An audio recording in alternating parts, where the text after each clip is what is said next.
Madam, আপনার order. আর এই পার্সেলটা আপনি তাড়াতাড়ি নিয়ে নিন, আমাকে আমার ওয়াইফকে হসপিটালে নিয়ে যেতে হবে। ভাইয়ের পূজা? ম্যাডাম, দাদা আপনি দাঁড়ান, আমি ক্যাশ নিয়ে আসছি। একটু দাঁড়াও, এখনই যাবো। অর্জুন, বলো। তোমার ভাই আর ভাইয়ের বউ এসছে। ভাই? আমার ভাই? হ্যাঁ, আমি একটা অর্ডার করেছিলাম, সে অর্ডারটা তোমার ভাই নিয়ে এসছে, সাথে পূজাও আছে। কিন্তু ও তো গ্রামে আছে। আমি সত্যি বলছি, ওরা এসছে। তুমি একবার চলো, গিয়ে দেখবে। চলো।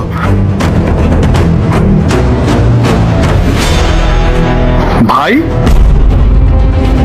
তোরা?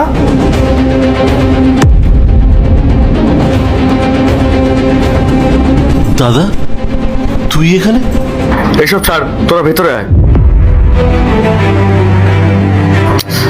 আয় ভিতরে এসে কথা বলবো, আয়।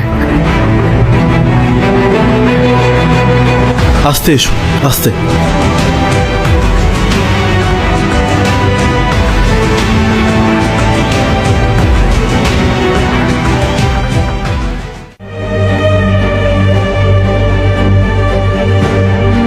ভাই বস, পূজা বসো। বসো, আস্তে।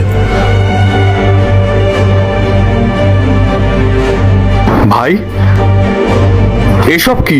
তুই এরকম কাজ কেন করছিস? আমি কিচ্ছু বুঝতে পারছি না। দাদা, তুই বাড়ি থেকে চলে যাওয়ার পর অনেক কিছু বদলে গেছে রে। বাবা মা আর এই পৃথিবীতে নেই। তুই চলে যাওয়ার পর বাবা খুব অসুস্থ হয়ে পড়েছিল। আসলে কি বলতো, বাবা এই যন্ত্রণাটা সহ্য করতে পারছিল না। আমি অনেক ডাক্তার দেখিয়েছি, বড় বড় জায়গাতেও বাবাকে নিয়ে গেছি, অনেক টাকা খরচা হয়েছে। যা যা সম্পত্তি ছিল সব বিক্রি করে দিয়েছি। এত কিছু করার পরেও ভগবান শেষ রক্ষাটুকু করেনি। মা চিন্তায় চিন্তায় শেষ হয়ে গেল।